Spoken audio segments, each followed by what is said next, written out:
But I thought the stylist role was interesting. It reminds me of that friend that I mentioned, Marcy Guevara, who, again, still advocates in the plus size world. She had once done a funny reality show on VH1 about having a certain level of access and kind of getting it stripped away and like finding out who you are at the core. Why did I bring her up? Oh, I brought her up because one of the things that I could reflect on with my friend Marcy, who's tried everything, I said she tried comedy or whatever, is that when I worked on a TV show called American Latino TV as a segment producer, I remember we interviewed Marcy. And Marcy's conversation in the plus size world is probably different. I don't even know who is considered plus size or what, I don't know any of that.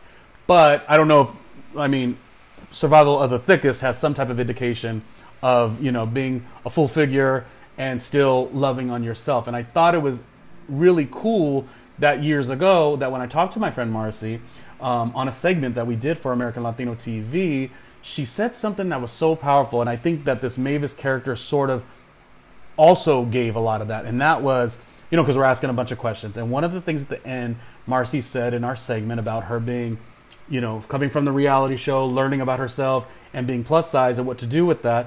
I remember her saying something like, well, what are you going to do until you lose that 15 to 30 pounds that you're adamant on losing?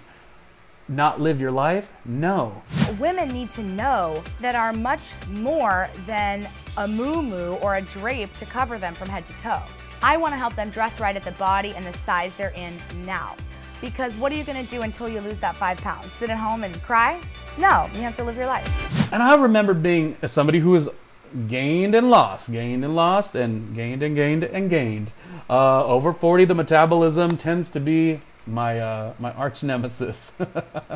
But I think that's important. I think that is so important.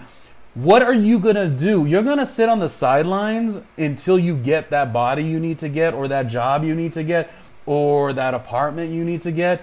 You can have the mental, like you could have it in that mental Rolodex, like this is what I want to work on, sure.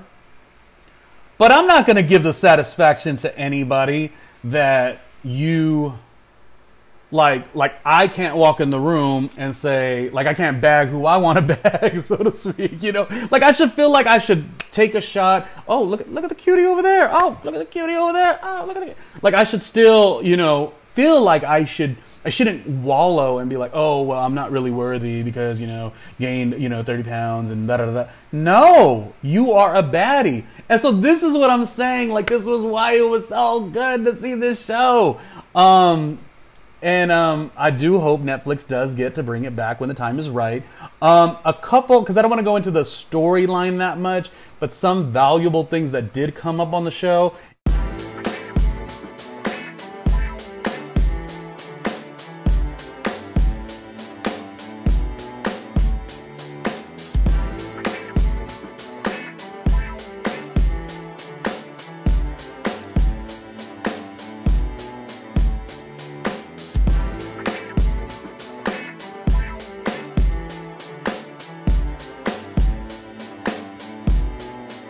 Hey, Ronnie Jr.